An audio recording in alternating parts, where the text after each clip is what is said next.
Olá, meus irmãos, que a paz esteja com todos.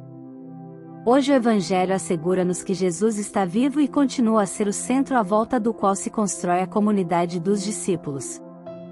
É precisamente nesse contexto eclesial, no encontro comunitário, no diálogo com os irmãos que partilham a mesma fé, na escuta comunitária da Palavra de Deus, no amor partilhado em gestos de fraternidade e de serviço, que os discípulos podem fazer a experiência do encontro com Jesus ressuscitado. Ouçamos o Santo Evangelho. Pelo sinal da Santa Cruz, livra-nos, Senhor nosso Deus, de nossos inimigos. Em nome do Pai, do Filho e do Espírito Santo. Amém. Proclamação do Evangelho de Jesus Cristo segundo Lucas. Glória a vós, Senhor. Naquele mesmo dia, o primeiro da semana, 2 dos discípulos de Jesus iam para um povoado chamado Emaús, distante 11 quilômetros de Jerusalém. Conversavam sobre todas as coisas que tinham acontecido.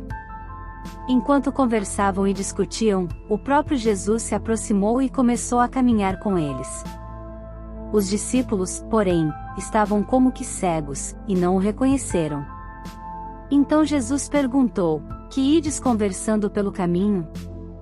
Eles pararam, com o rosto triste, e um deles, chamado Cleofas, lhe disse: Tu és o único peregrino em Jerusalém que não sabe o que lá aconteceu nestes últimos dias? Ele perguntou: Que foi?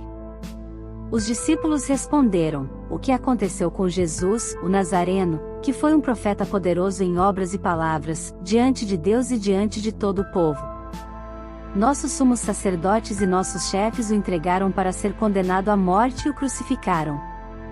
Nós esperávamos que ele fosse libertar Israel, mas, apesar de tudo isso, já faz 3 dias que todas essas coisas aconteceram. É verdade que algumas mulheres do nosso grupo nos deram um susto. Elas foram de madrugada ao túmulo e não encontraram o corpo dele. Então voltaram, dizendo que tinham visto anjos e que estes afirmaram que Jesus está vivo. Alguns dos nossos foram ao túmulo e encontraram as coisas como as mulheres tinham dito. A ele, porém, ninguém o viu. Então Jesus lhes disse: Como sois sem inteligência e lentos para crer em tudo que os profetas falaram?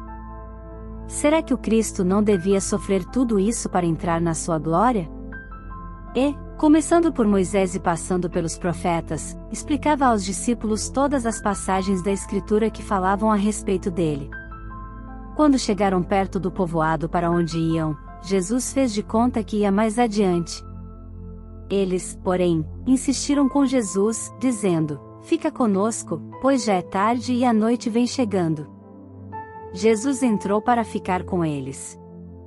Quando se sentou à mesa com eles, tomou o pão, abençoou-o, partiu-o e lhes distribuía. Nisso os olhos dos discípulos se abriram e eles reconheceram Jesus. Jesus, porém, desapareceu da frente deles. Então um disse ao outro: Não estava ardendo o nosso coração quando ele nos falava pelo caminho, e nos explicava as Escrituras? Naquela mesma hora, eles se levantaram e voltaram para Jerusalém, onde encontraram os 11 reunidos com os outros. E estes confirmaram: Realmente, o Senhor ressuscitou e apareceu a Simão. Então os dois contaram o que tinha acontecido no caminho, e como tinham reconhecido Jesus ao partir o pão. Palavra da salvação. Glória a vós, Senhor. Por que estás triste? É a pergunta que o Senhor te faz hoje, a partir da leitura, da reflexão deste Evangelho segundo São Lucas. Veja bem, os discípulos acabaram de viver o acontecimento, a paixão, a morte do seu Senhor. Humanamente falando, para eles foi a frustração total das suas expectativas, o seu sonho de libertação. E agora eles estão voltando para casa, estão voltando para Emaús, estão cabisbaixos, abatidos, cheios de dúvidas. É verdade que algumas mulheres foram ao sepulcro, não encontraram o corpo, mas até agora ninguém o viu. A dúvida, a falta de esperança, deixam esses homens deprimidos. E pode ser exatamente isso que está acontecendo com você hoje. As dúvidas. E olha que o inimigo, ele é expert em ficar semeando as falsas ideias, de ficar lançando as ervas daninhas. Mas será? Mas e se? E ele vai plantando dúvidas que vão se confundindo ali em meio às certezas que nós já trazíamos no coração. E vamos começando a dar passos para trás. Ele vai semeando e ele vai então arrancando a esperança do nosso coração. Ele vai arrancando a fé. E nós vamos então nos deixando abater. Por que estás triste? O Senhor está perguntando hoje. Os discípulos, por essa razão, pelos últimos acontecimentos, você talvez por causa da perda de um trabalho, de um emprego, um filho que saiu de casa, uma discussão com alguém muito querido, um desentendimento, a morte de alguém. Por que estás triste? Celebrar a ressurreição do Senhor, nós estamos dentro desse tempo pascal, é celebrar a vitória de Cristo sobre o mal, sobre a morte, ou seja, não há mal que o Senhor não tenha vencido. Entenda, Ele já venceu. E nós precisamos continuar acreditando, ainda que os nossos olhos humanos não possam enxergar, não consigam enxergar. Nós somos chamados a enxergar exatamente com os olhos da fé. Com os olhos da fé. Eu quero fazer com você hoje uma oração belíssima, uma oração composta pelo Padre Pio, que também nas noites da sua vida, e olha que Padre Pio atravessou noites densas, a noite escura que ele viveu. Mas Padre Pio, ele compôs uma oração belíssima, onde ele vai dizer, fica comigo, Senhor.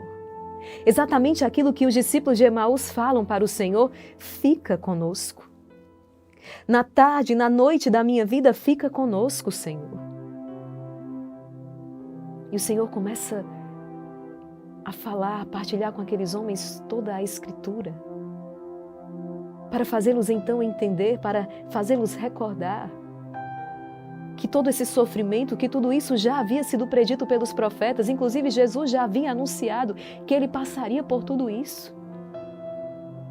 Exatamente o que nós estamos vivendo hoje, essas atrocidades que nós temos visto, o Senhor já nos falava a respeito disso, está nas Escrituras. Mas precisamos entender que o mal, ele não tem a palavra final. É uma passagem, nós passamos, como o povo de Israel que passa pelo deserto, nós vamos passar pelo deserto dessas atrocidades, mas não é o fim. O fim é a ressurreição, é a glória. E o Senhor vai então repassando para eles toda a Escritura, recordando-os de todos os acontecimentos. E é na verdade que é no partir do pão que eles reconhecem o Senhor. O que nos remete à liturgia sacramental. É uma liturgia que acontece em cada Santa Missa. A liturgia da palavra, a liturgia eucarística. E é no partir do pão que eles reconhecem o Senhor. É no partir do pão que nós reconhecemos o Senhor, a Eucaristia. Sem a escuta atenta da palavra, sem a participação na mesa do Senhor, comungando o seu corpo e o seu sangue, não há vida em nós. Não há vida eterna em nós. Por isso nós precisamos nos alimentar da palavra, da Eucaristia. Esses homens então são reinflamados, são reanimados. E depois eles que saem dali para poder anunciar aos outros, Ele apareceu para nós. Ele de fato está vivo. É por isso que cada Santa Missa concluída, nós saímos então em missão. Somos nós que saímos então em missão para dar a conhecer, para anunciar e dizer o Senhor está vivo. Nós somos redimidos, o céu nos foi aberto. Não há razão para essa apatia, não há razão para essa tristeza. E caso ela esteja aí, não permita que ela se instale. Ela passa, é uma passagem. O sofrimento acaba, a tristeza passa. Mas a glória será eterna, a alegria será eterna. A alegria será eterna.